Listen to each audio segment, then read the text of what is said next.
ప్రత్యేకించి హైదరాబాద్ మన తెలంగాణ రాష్ట్రంలో బహుళ జాతికి సంబంధించిన అనేక సంస్థలు ఇక్కడికి రావటం చాలా సంతోషం.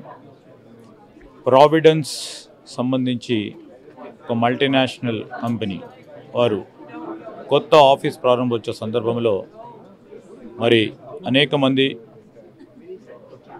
ఈ హెల్త్ కేర్కి సంబంధించిన ప్రముఖులు కూడా ఈరోజు ఇక్కడికి రావటం, ప్రత్యేకించి మన రాష్ట్ర ప్రభుత్వం ఈరోజు ఐటీ రంగానికి సంబంధించి, ఆరోగ్య రంగానికి సంబంధించి కొత్తగా ఈరోజు వస్తూ ఉన్న టెక్నాలజీని ఉపయోగించుకొని హెల్త్ కేర్లో దీన్ని ఏ విధంగా సింక్రనైజ్ చేయాలి, దానివల్ల పేద పేషెంట్స్కి ప్రత్యేకించి మారుమూల ప్రాంతాల నుంచి కానీ ఈరోజు పేదవారికి ఏ విధంగా ఉపయోగపడే విధంగా టెక్నాలజీ ఉపయోగపడే విధంగా ముందుకు తీసుకెళ్లాలని ప్రయత్నం చేయాలని వారిని కోరటం జరిగింది.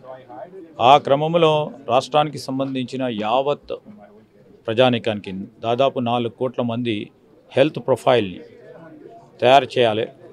ఆ క్రమంలో రోగాలు రాకముందే వారి నిర్ధారణ గురించి ఉపయోగపడే ఒక క్రమం చేపట్టాలని ఆలోచన చేసి ఈరోజు ప్రతి ఒక్క పౌరుడికి హెల్త్ ప్రొఫైల్ తయారు చేయాలి. ఆ హెల్త్ ప్రొఫైల్ ద్వారా మరి వారు రాబోయే కాలంలో ఏ విధమైన ఆరోగ్యపరమైన ఇబ్బందులు వచ్చినప్పుడు డాక్టర్ దగ్గరికి వెళ్ళినప్పుడు ఆ హెల్త్ ప్రొఫైల్ ఉపయోగపడే విధంగా ఉంటుంది డాక్టర్ ట్రీట్మెంట్ ఇవ్వడానికి.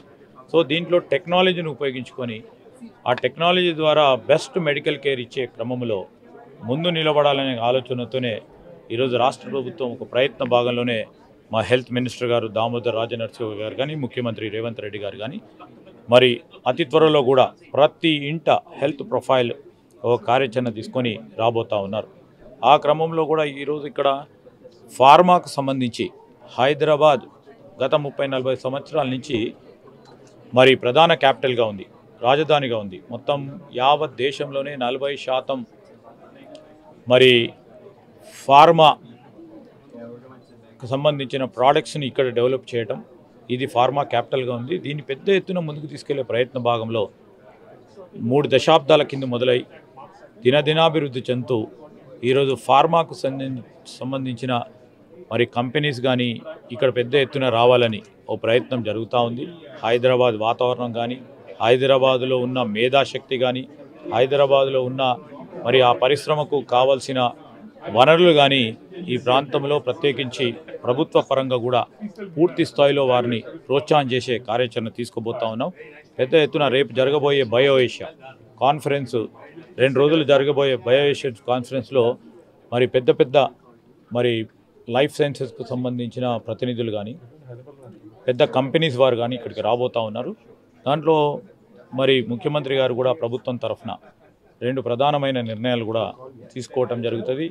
దేశ విదేశాలకు సంబంధించిన మన ప్రతినిధులు, మన కంపెనీస్ సంబంధించి, విదేశాలకు సంబంధించి వారికి అందరికీ కూడా ఇదే హైదరాబాద్లో మీరు పెట్టుబడులు తీసుకురండి, ఇక్కడ ఉన్న వనరులను ఉపయోగించుకోండి, ఇక్కడ ఉన్న యువతకి మరి ఎంప్లాయ్మెంట్ జనరేట్ చేయాలని వారు కూడా కోరటం జరుగుతుంది. ఈ సందర్భంలో మరొకసారికి మరి ప్రత్యేకించి ప్రావిడెన్స్ వారికి కొత్త ఆఫీస్ స్పేస్ ప్రారంభోత్సవం సందర్భంలో వారికి శుభాకాంక్షలు తెలియజేస్తాను.